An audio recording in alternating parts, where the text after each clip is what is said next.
சேலம் எடப்பாடி தொகுதியில் போட்டியிட்ட அதிமுக பொதுச் செயலாளர் எடப்பாடி பழனிசாமி தனது வெற்றியை பதிவு செய்துள்ளார். தியாகராய நகர் தொகுதியில் தாவேகா வேட்பாளர் ஆனந்த் வெற்றி பெற்றுள்ளதை தற்போதைய அண்மை செய்தியாக பார்த்துக் கொண்டிருக்கின்றோம். தாவேகாவின் பொதுச் செயலாளர் ஆனந்த் தன்னுடைய வெற்றியை தியாகராய நகர் தொகுதியில் பதிவு செய்துள்ளார்.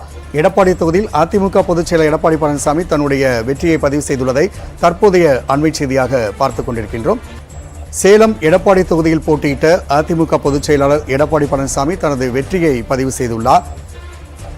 தியாகராய நகர் தொகுதியில் தாவேகா வேட்பாளர் ஆனந்த் வெற்றி பெற்றுள்ளதை தற்போதைய அண்மை செய்தியாக பார்த்துக் கொண்டிருக்கின்றோம்.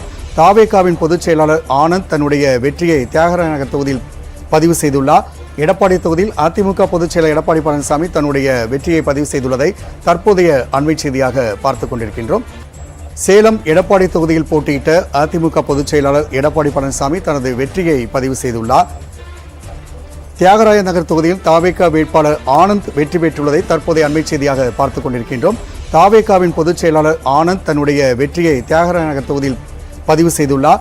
எடப்பாடி தொகுதியில் அதிமுக பொதுச் செயலர் எடப்பாடி பழனிசாமி தன்னுடைய வெற்றியை பதிவு செய்துள்ளதை தற்போதைய அண்மை செய்தியாக பார்த்துக் கொண்டிருக்கின்றோம்.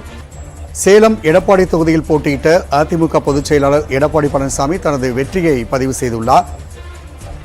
தியாகராய நகர் தொகுதியில் தாவேகா வேட்பாளர் ஆனந்த் வெற்றி பெற்றுள்ளதை தற்போதைய அண்மை செய்தியாக பார்த்துக் கொண்டிருக்கின்றோம். தாவேகாவின் பொதுச் செயலாளர் ஆனந்த் தன்னுடைய வெற்றியை தியாகராய நகர் தொகுதியில் பதிவு செய்துள்ளார். எடப்பாடி தொகுதியில் அதிமுக பொதுச் செயலர் எடப்பாடி பழனிசாமி தன்னுடைய வெற்றியை பதிவு செய்துள்ளதை தற்போதைய அண்மை செய்தியாக பார்த்துக் கொண்டிருக்கின்றோம். சேலம் எடப்பாடி தொகுதியில் போட்டியிட்ட அதிமுக பொதுச் செயலாளர் எடப்பாடி பழனிசாமி தனது வெற்றியை பதிவு செய்துள்ளார். தியாகராய நகர் தொகுதியில் தாவேகா வேட்பாளர் ஆனந்த் வெற்றி பெற்றுள்ளதை தற்போதைய அண்மை செய்தியாக பார்த்துக் கொண்டிருக்கின்றோம். தாவேகாவின் பொதுச் செயலாளர் ஆனந்த் தன்னுடைய வெற்றியை தியாகராய நகர் தொகுதியில் பதிவு செய்துள்ளார். எடப்பாடி தொகுதியில் அதிமுக பொதுச் செயலர் எடப்பாடி பழனிசாமி தன்னுடைய வெற்றியை பதிவு செய்துள்ளதை தற்போதைய அண்மை செய்தியாக பார்த்துக் கொண்டிருக்கின்றோம். சேலம் எடப்பாடி தொகுதியில் போட்டியிட்ட அதிமுக பொதுச் செயலாளர் எடப்பாடி பழனிசாமி தனது வெற்றியை பதிவு செய்துள்ளார். தியாகராய நகர் தொகுதியில் தாவேகா வேட்பாளர் ஆனந்த் வெற்றி பெற்றுள்ளதை தற்போதைய அண்மை செய்தியாக பார்த்துக் கொண்டிருக்கின்றோம்.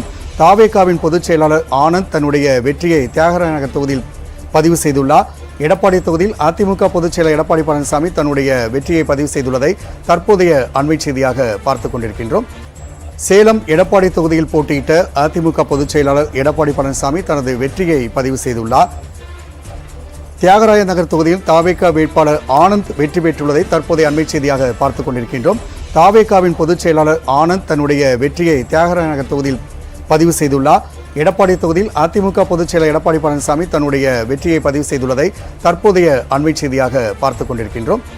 சேலம் எடப்பாடி தொகுதியில் போட்டியிட்ட அதிமுக பொதுச் செயலாளர் எடப்பாடி பழனிசாமி தனது வெற்றியை பதிவு செய்துள்ளார்.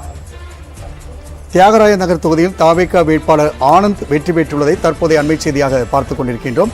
தாவேகாவின் பொதுச் செயலாளர் ஆனந்த் தன்னுடைய வெற்றியை தியாகராய நகர் தொகுதியில் பதிவு செய்துள்ளார். எடப்பாடி தொகுதியில் அதிமுக பொதுச் செயலர் எடப்பாடி பழனிசாமி தன்னுடைய வெற்றியை பதிவு செய்துள்ளதை தற்போதைய அண்மை செய்தியாக பார்த்துக் கொண்டிருக்கின்றோம்.